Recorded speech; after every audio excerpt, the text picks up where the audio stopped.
If you are thinking about committing suicide, or if you know someone that is, or if you've had these thoughts in the past, then please watch this entire video.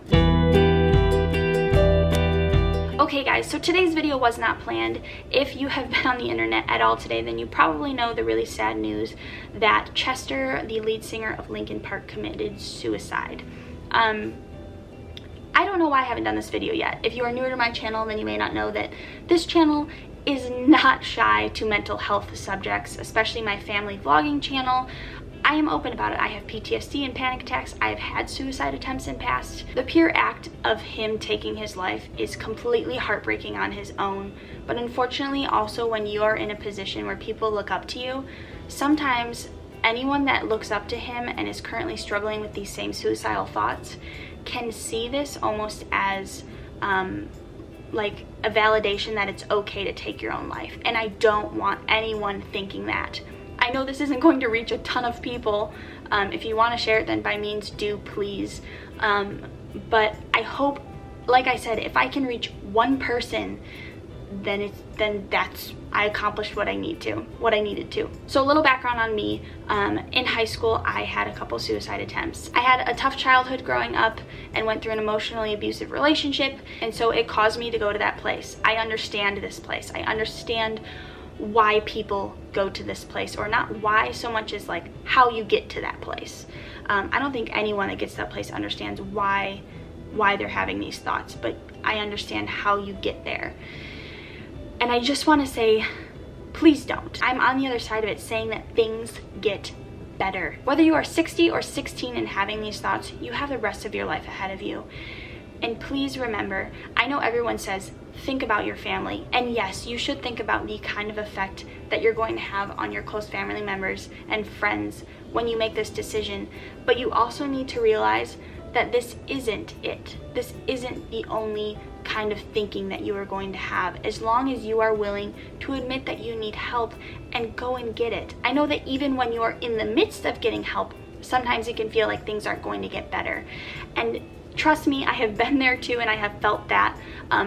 And the way I got out of that was, one, finding the right therapist. I went through several before I found the one that really helped me. And then two was admitting that I couldn't just do it on my own. God was a big part of it. And so between that, finding the best therapist that I could, also reading some self-help books, that is what really helped me get to where I am today. But I just want to make clear that even if you're in a really sucky home life right now, say you're 14 years old, you live in an abusive home. I grew up with an alcoholic father. I understand what it's like to live in a broken home, in a home where people are fighting all the time and throwing things, where you feel like you're the adult in the house. I have been through it. I understand it. And it's not fair. It's not. It's not fair to any child to have to be the adult in a house.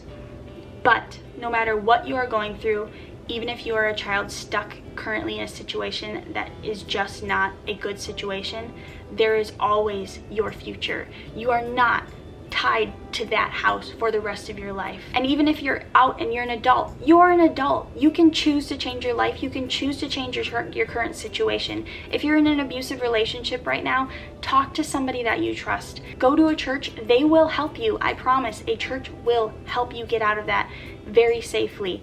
Just go talk to someone, please. And for those of you that are being talked to, don't just be the listener. Encourage that person to maybe check themselves into inpatient. Now, if you're someone having these thoughts and you're like, wait, check myself into inpatient? Yes, you can actually voluntarily check yourself into an inpatient at a hospital. I have been an inpatient. It's not the most fun thing in the world, but it is very helpful, and it's definitely a good place to be when you are having those thoughts, so that you can get in the right mindset and you're around medical professionals who can really help you to get you back onto the right track. But the biggest thing is that you have to be open to changing.